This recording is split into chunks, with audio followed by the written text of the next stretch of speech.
maanaam Omar Diagne maanaam moom yabuñu est-ce que yaa ngi may comprendre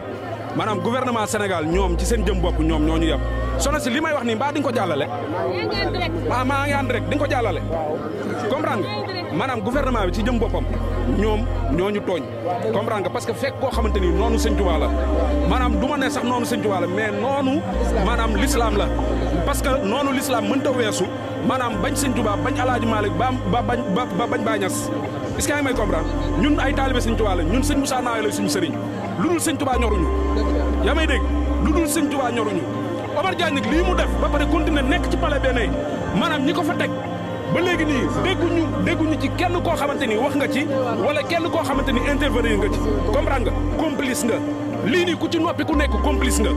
ba pare maanaam ñun taalibe yi ñun laaj suñu marche bëgg a marche ñu bañ ko autoriser comprendre nga loolu tegul ci dëgg tegul ci yoon waaw ñun taalibe yi ñun ñoo war a xam ñun li nga xamante ni Sëñ Tuubaa jaral nañu ko waaw ñun ñoo war a jël maanaam lépp loo xamante ni dafa dox ci suñu diggante ak Sëñ Tuubaa ñu teg ko nële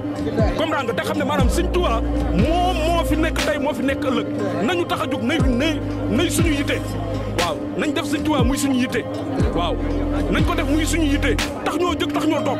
waaw mbiru politique man musuma marche bu la tey amul leen lu ma ñor lu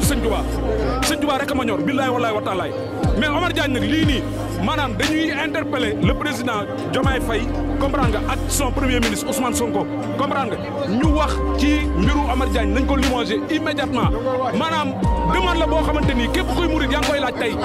waaw